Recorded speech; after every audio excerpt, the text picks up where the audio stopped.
ଶାଗ ଟିକେ ହେଇଗଲେ ଭାତ କେତେବେଳେ ସରି ଯାଇଥାଏ ଜଣା ପଡ଼ି ନଥାଏ। ମୁଁ ଆଜି ସଜନା ଶାଗରେ ଗୋଟେ ଏକଦମ ନୂଆ ପ୍ରକାର ସ୍ୱାଦର ରେସିପି ବନେଇକି ଦେଖେଇବି। ସଜନା ଶାଗ ତ ଆପଣ ବହୁତ ଥର ପ୍ରସ୍ତୁତ କରି ଖାଇଥିବେ, କିନ୍ତୁ ଥରେ ଏମିତି ମୋ ଷ୍ଟାଇଲରେ ସଜନା ଶାଗ ପ୍ରସ୍ତୁତ କରନ୍ତୁ, ଦେଖିବେ ସମସ୍ତଙ୍କୁ ବହୁତ ପସନ୍ଦ ଆସିବ। मैं सजना शाग को बिना पियाज रसुण बनैबी। एहाद्वारा आपण जो दिन पियाज रसुण खाऊ ना से दिन भी आपको प्रस्तुत करी खाई परिबे। नमस्कार, ट्विंकल किचन को आपण मानकु स्वागत।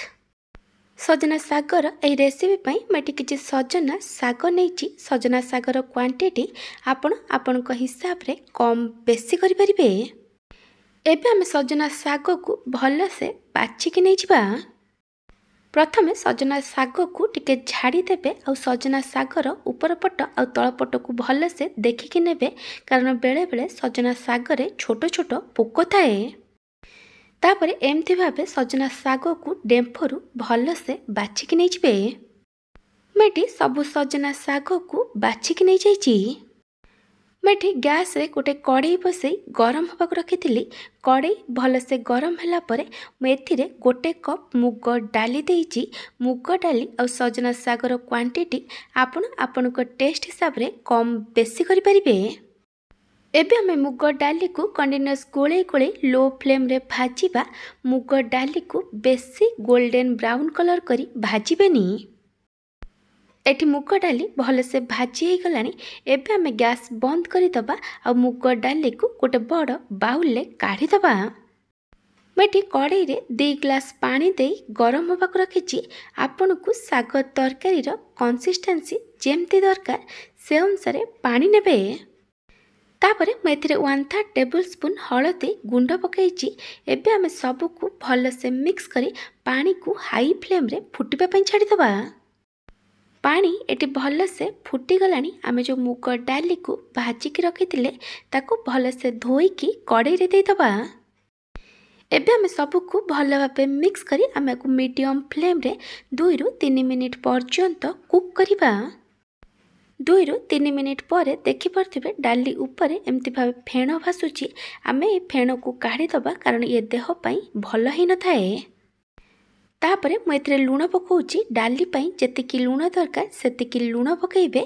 एबे आमे सबू को भल से आउ थरे मिक्स करि दबा। तापरे आमे को कवर करी लो फ्लेम रे 6 रु 7 मिनिट पर्यंत कुक करिबा, जेमती डाली 70 रु 80% पर्यंत सिझी जिवो। एटी 6 रु 7 मिनिट हे गलानी। मैं डाली रो घोड़नी को काढ़ी देइची। डाली एटी पाखापाखि 70% पर्यंत सिझी जाइची। मुझे सजना शाग को बाछिकी रखी। मैं सजना शाग को पानी रे 3 रु 4 थर भल से धोईकी नहीं जाइछि। एबे हमें गैस रो फ्लेम को हाई कर दबा और एथिरे सजना शाग को दे दबा। मैं सजना शाग को काटिनी, आपण चाहिले सजना शाग को काटिकी नहीं परिबे। एबे हमें को कवर कर दबा हाई फ्लेम रे सजना शाग को 1 रु 2 मिनिट पर्यंत कुक करिबा, जेमती शाग टिके नरम हो जिवो। एठी मु 1 रु 2 मिनिट पर घोड़नी को काढ़ी देइछि। देखि परथिबे सजना शाग एठी टिके नरम हो जाइछि। एबे हमें एथिरे स्वाद अनुसार लुण पकेइबा। शाग पई जेतिकी लुण दरकार सेतिकी लुण पकेइबे।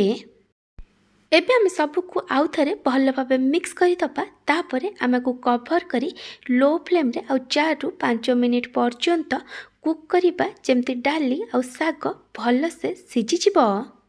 डाली आउ शाग सिझुथिबा भितरे चलतु एबे हमें तरकारी दबा पई गोटे मसला बनै दबा। मसला पई मैं गोटे ग्राइंडर जार रे 2 छोट चामच सोरिष, गोटे छोट चामच जीरा और सुखिला लंका पकईची। आपन को जेतिकी राग दरकार से अनुसार सुखिला लंका कि कंचा लंका नहीं परिबे। मु जीरा सोरिष और सुखिला लंका को पानी रे 15 मिनिट पई बतुरेकी रखिथिली। तापरे मैं नड़िया आउ अदा दूची। मैं 1 इंच अदा नहीं। मैं 2 रु 3 छोट चामच छोट छोट कटा होता नड़िया नहीं। आ जगार आपण नड़िया कोरा नहीं पारिबे। एबे हमें को कवर कर दबा और मसला को भल से बाटिकी नहीं जिबा। मसला पेस्ट एठी रेडी हो जाइछि। ମୁଁ ଆପଣଙ୍କୁ ଗୋଟେ ଛୋଟ ରିକ୍ୱେଷ୍ଟ କରୁଛି, ଯଦି ଆପଣଙ୍କୁ ଏହି ରେସିପି ଭଲ ଲାଗିବ ତାହେଲେ ଲାଇକ୍ କରିବେ, ଆପଣଙ୍କ ସାଙ୍ଗମାନଙ୍କ ସହିତ ସେୟାର କରିବେ। ଯଦି ଏପର୍ଯ୍ୟନ୍ତ ମୋ ଚ୍ୟାନେଲକୁ ସବସ୍କ୍ରାଇବ୍ କରିନାହାନ୍ତି ତାହେଲେ ସବସ୍କ୍ରାଇବ୍ କରିବାକୁ ଜମାରୁ ଭୁଲିବେନି। ପାଖରେ ଥିବା ବେଲ୍ ଆଇକନ୍ରେ ଅଲ୍ ନୋଟିଫିକେସନ୍ରେ କ୍ଲିକ୍ କରିବେ।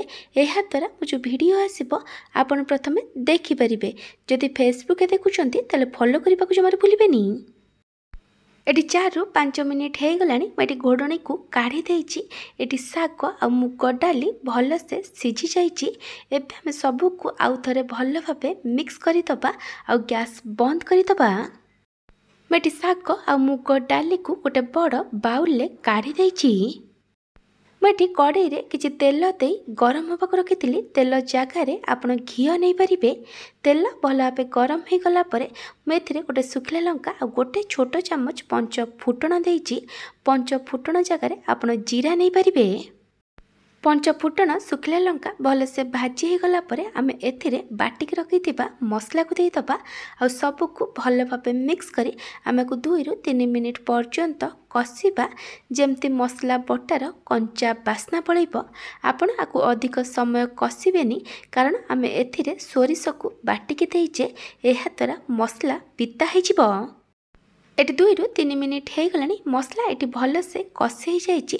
ମସଲାକୁ ଆଉ ଅଧିକ କଷିବା ଦରକାର ନାହିଁ। ଏବେ ଆମେ ଏଥିରେ ସିଝେଇକି ରଖିଥିବା ସଜନା ଶାଗ ଆଉ ମୁଗକୁ ଦେଇଦେବା। ଏବେ ଆମେ ସବୁକୁ ଭଲସେ ମିକ୍ସ କରି ଆମକୁ ମିଡ଼ିୟମ୍ ଫ୍ଲେମ୍ରେ 3ରୁ 4 ମିନିଟ୍ ପର୍ଯ୍ୟନ୍ତ କୁକ୍ କରିବା। ଆପଣ ଚାହିଁଲେ ଆକୁ କଭର୍ କରି କୁକ୍ କରିପାରିବେ। ଯଦି ଆପଣଙ୍କୁ ଏ ଶାଗ ମୁଗ ଏଠି ବହଳିଆ ଲାଗୁଥିବ ତାହେଲେ ଆପଣ ଏଥିରେ ପାଣି ଦେଇପାରିବେ। ଆପଣଙ୍କୁ ଯେମିତି କନସିଷ୍ଟେନ୍ସି ଦରକାର ସେ ଅନୁସାରେ ପାଣି ଦେବେ। ଗରମ ପାଣି ଦେବେ, ଥଣ୍ଡା ପାଣି ଦେବେନି।